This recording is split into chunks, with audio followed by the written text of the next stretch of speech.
guys, it's Mark again. It's a rainy one outside today, so I thought I'd take care of something here in the garage with the Mazda. I'm going to replace the shifter bushing. My car's a 2007 NC1. These cars came from the factory with a kind of a plasticky nylon bushing at the base of the shifter, and over time those tend to wear out. So I got in touch with the fine folks at Circuit Sports, and I bought a new one. This one is made out of brass, so it should hold up pretty well and hopefully improve the action on the shifting. It can be a little bit of a challenge to find reverse sometimes. So I'm going to walk you through the steps of taking the old one out and putting the new one in. Come on.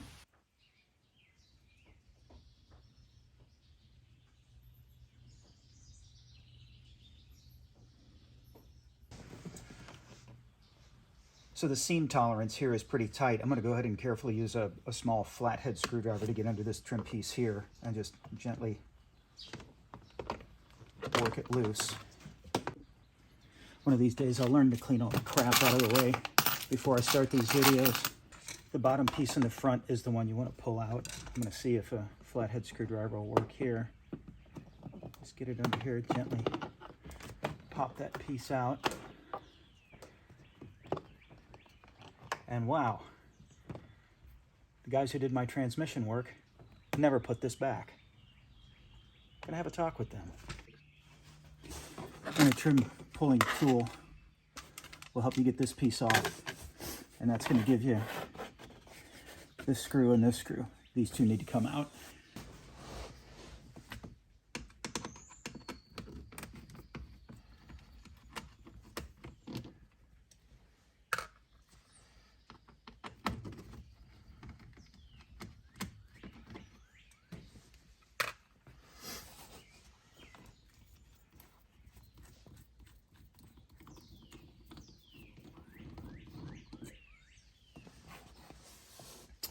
Now I've got the Jass Performance e-brake handle here, spun aluminum. It's got a button up here that unscrews, and then from the bottom I've got my metric Allen wrenches. I need to come at it from the bottom to take the handle off because the boot won't slip over it. I have to be careful because there's obviously a spring under here, and I don't want that to shoot through my windshield and all over the garage.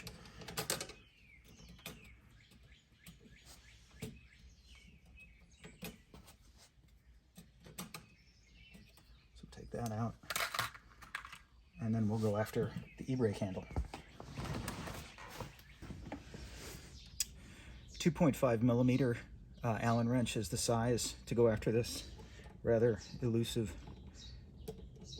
Allen screw that's under here, so a struggle will probably ensue.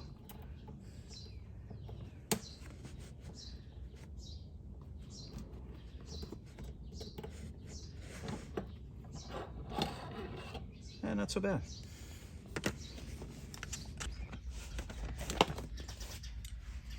Next, I'm going to take out these two guys.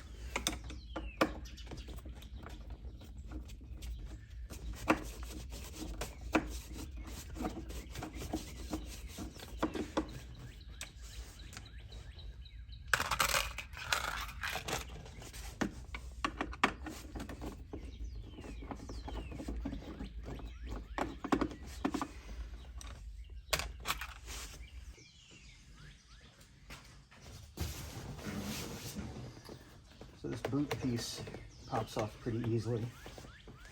Comes off, we can set that aside. And then we should be able to just work this guy loose. Being careful under here to make sure we catch the electrical connections for the windows. Have to kind of work with it a little bit.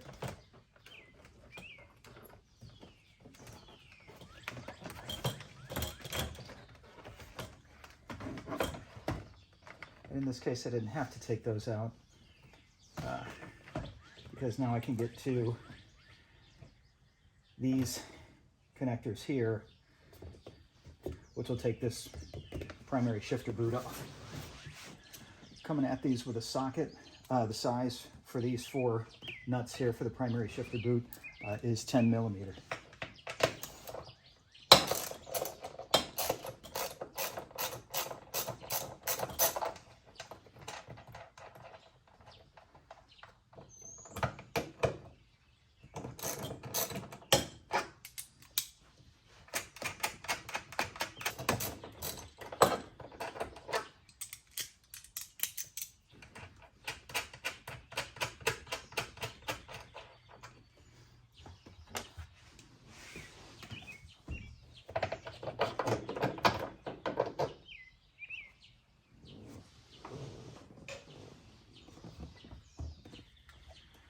Once you take the primary shift boot off, there is this gasket down here.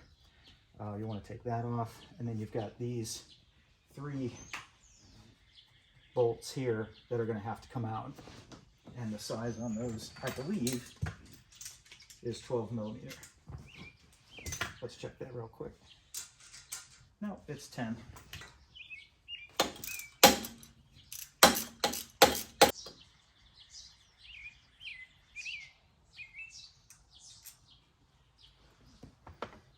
Okay, pop that into neutral. So this is the potentially gooey, messy part.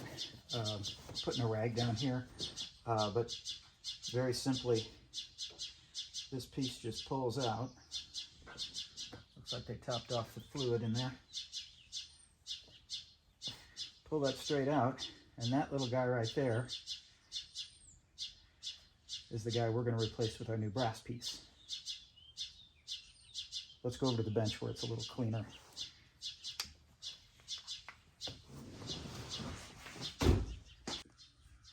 So we're going to slide this plastic one off of here as gracefully as we can.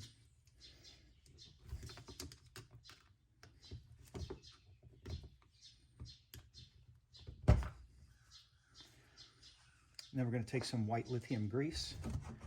Going to pack the inside of this. We're going to slide it right back on where the old one was.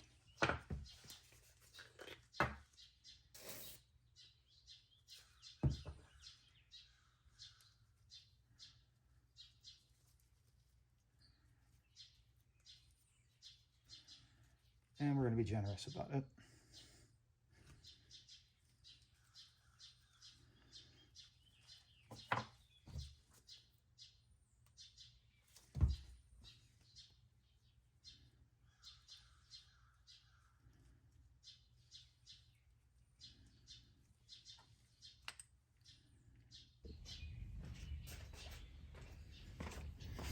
Now we're just going to slide that sucker back in.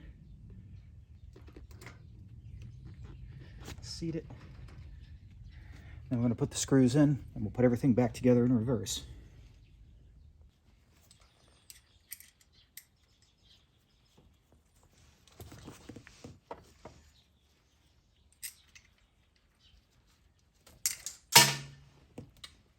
Damn. Hate when that happens.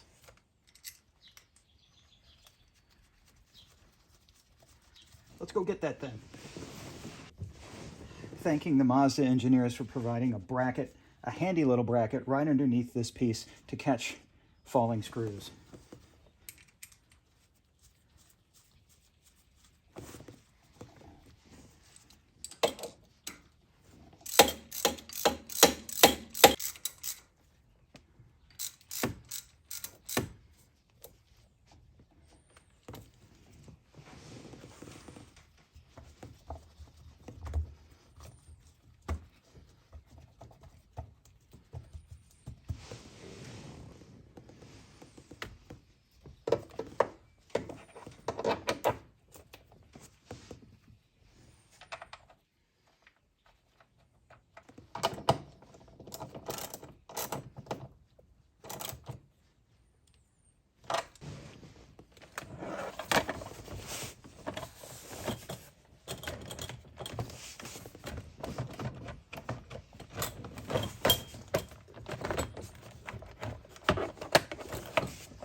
take it for a drive and see how we did. Apologies in advance for a shaky camera. I just can't get over how much different this feels. And popping into reverse, it just glides right in.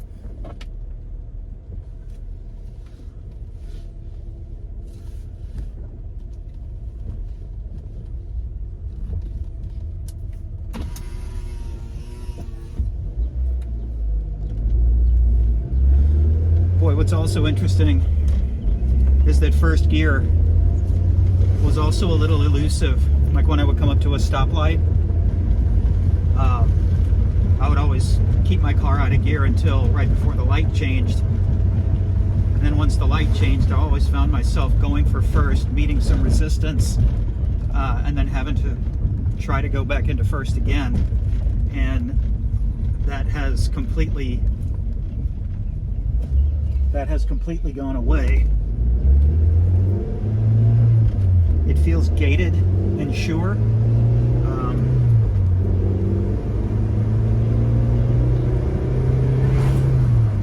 Yeah, feels like a brand new car. Hey guys, thanks for hanging out with me on a rainy Sunday. This is a pretty easy job. It takes about an hour. I don't think you need any real specialized tools, just a little bit of patience. Take everything slow. There are other videos on YouTube that'll show you how to do this as well. Hopefully you found something here that is useful. Please feel free to like, comment, share, do whatever YouTube viewers do. And keep in mind that when you want to do this work, be very specific about the year of your car and the number of speeds the transmission has. If you've got a 5-speed transmission, you need a bushing for a 5-speed transmission. Likewise for the 6-speed. There are very slight variations in these bushings, and if you order the wrong one, it's not going to work. So thanks again for hanging out with me, and I will see you guys again really soon.